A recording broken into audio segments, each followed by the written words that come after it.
है ना। अभी मैं आपसे 2 बातें कर लेता हूँ जो आपके बहुत काम आएंगी। उन चीज़ों को फॉलो करके मैंने भी गवर्नमेंट जॉब में सिलेक्शन लिया, और मैं देखता हूँ कि जितने भी बच्चे हमारे यहाँ आते हैं जिनकी ऑल इंडिया रैंक 1 है या जो सिलेक्टेड भी हैं, मैं अक्सर उनसे ये चीज़ें जानने की कोशिश करता हूँ कि क्या सिलेक्शन का एक ही रास्ता है, मतलब कुछ लिमिटेड चीज़ें हैं जिनसे करके सिलेक्शन हो सकता है। तो मैं पाता हूँ कि काफ़ी हद तक समानताएं होती हैं। जैसे वो सब एक ही बात बता रहे होते हैं। क्या बात बता रहे होते हैं? सबसे पहले तो आपका कंसेप्ट स्ट्रांग होना चाहिए। ये जो क्लास है इसको आप कंसेप्ट ही कहिए, कंसेप्ट ही हम पढ़ रहे हैं। दूसरी चीज ठीक है, मैं अर्धचालक के बारे में बता दूंगा भाई। दूसरी चीज आपको करनी होती है प्रैक्टिस। प्रैक्टिस का मतलब क्या होता है?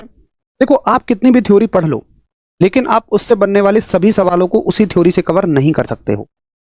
उसके लिए आपको प्रैक्टिस करने की जरूरत पड़ती है। प्रैक्टिस में ही ये पता लगता है कि इस टॉपिक से जो मैंने थ्योरी पढ़ी है, जैसे देखो कंसेप्ट का मतलब क्या होता है, मुझे ये क्लियर हो गया कि भाई सुचालक का मतलब हो गया, कंडक्टर का मतलब हो गया जिसमें से होकर विद्युत धारा बह सकती है, इसको बोलते हैं कंसेप्ट। अब इससे बनने वाले क्या क्या क्वेश्चंस हो सकते हैं, लेकिन ये क्वेश्चन तो इससे कवर नहीं होगा कि सोना सुचालक है या नहीं है, चांदी सुचालक है या नहीं है। तो उसके लिए आपको प्रैक्टिस ही करनी होती है। इसलिए कोई भी साथी प्रैक्टिस क्लास को गलती से भी मत छोड़ देना, ठीक है। तीसरी चीज, आप क्लास में कुछ सीख रहे हैं, आप प्रैक्टिस में कुछ सीख रहे हैं, बहुत ज्यादा जरूरी होता है कि आप इनका रिवीजन करें। सबसे ज्यादा जरूरी है कि आप इनका रिवीजन करें। भैया अल्टीमेट टारगेट क्या है? क्या एग्जाम में आपके साथ में मैं जाऊंगा? जी नहीं। क्या आपकी नोटबुक जाएगी? जी नहीं। एग्जाम में आपके साथ कौन जाएगा? आपका भेजा जाएगा, आपकी मुंडी जाएगी।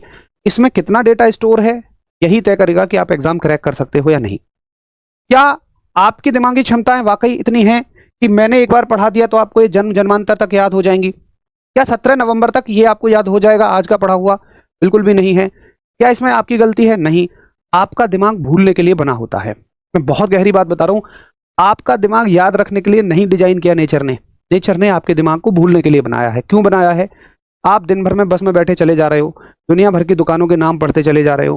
किसी ठेली पे लिख रहा है मोहन चाट भंडार, किसी दुकान पे लिख रहा है अग्रवाल सैनिटरी स्टोर, किसी दुकान पे लिख रहा है लालू राम की हलवाई, लालू राम की जलेबियां।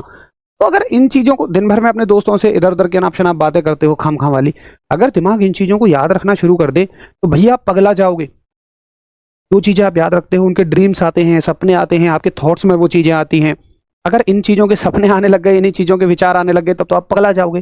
काम की चीजों के लिए जगह ही नहीं रह जाएगी। तो जब आप सो रहे होते हैं दिमाग आपके इंफॉर्मेशन को डिलीट करता है, आप ऐसे समझ लीजिए।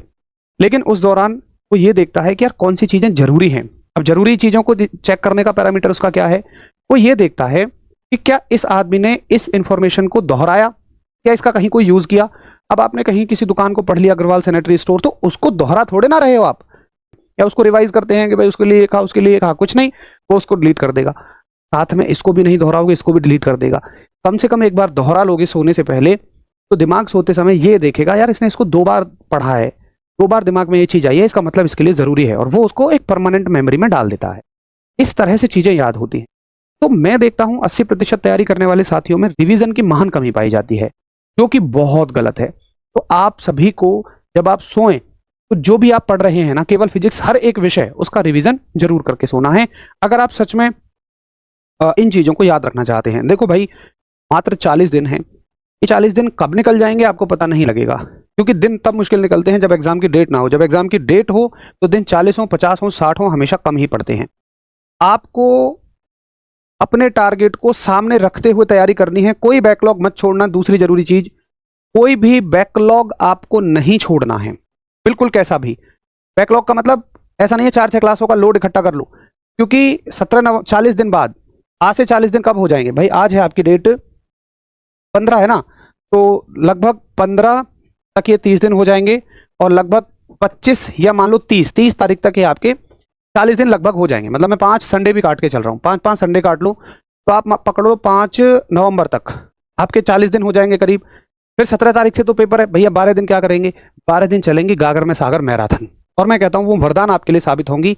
बट जब तक हमारा ये 40 दिन पूरे हों, अब किसी टीचर के 5 को भी हो सकते हैं, अगर कोई संडे क्लास ले लें तो 4 को भी हो सकते हैं, किसी की एक आधा छुट्टी हो जाए, कुछ रीजन ऐसे हो जाते हैं तो 7-8 को भी हो सकते हैं। कुल मिलाकर जब आपकी क्लास खत्म हो तो उसके बाद आपको फ्री रहना है मैराथन के लिए। ऐसा नहीं है कि फिर आप बैकलॉग क्लियर कर रहे हैं मैराथन छूट जाए। ये वो जरूरी बात है, मैं आपको बता रहा हूँ। हर दिन मैं इतनी बात आपसे नहीं करूंगा, क्योंकि समय बहुत कम है, कंटेंट पे फोकस करूंगा। लेकिन आपको मैं ये वो बातें बता रहा हूँ, बिल्कुल व्यवहारिक बातें, जो आप फॉलो करेंगे तो निश्चित तौर पर ही आप सिलेक्शन के हकदार बनेंगे। इतने से कम कुछ भी आप कर रहे हैं तो फिर अपने आप को लाखों की भीड़ से बिल्कुल अलग मान लेना। एक क्वेश्चन गलत और आप लाखों की भीड़ से पीछे हो जाए, इसलिए इतना तो आपको एटलीस्ट करना ही पड़ेगा। हर दिन मैं आपसे ये बात नहीं कहूंगा, लेकिन पहली क्लास होती है, बहुत सारे साथी नए जुड़ते हैं, तो मैं जरूर उनसे एक फीडबैक लेना चाहता हूँ। जब क्लास खत्म हो जाए तो एक एक कमेंट सभी करके जाएंगे कि क्लास आपको कैसी लगी, और अगर आप इस क्लास में कोई सुधार चाहते हैं तो वो भी बताइएगा। वैसे बहुत सारी चीज़ें आगे सुधार होती ही रहेंगी, बस एक कमेंट जरूर करेंगे, आगे हम कभी ऐसा आपसे नहीं कहेंगे। चलिए मिलते हैं फिर रात 9 बजे। नमस्कार, धन्यवाद, जय हिंद।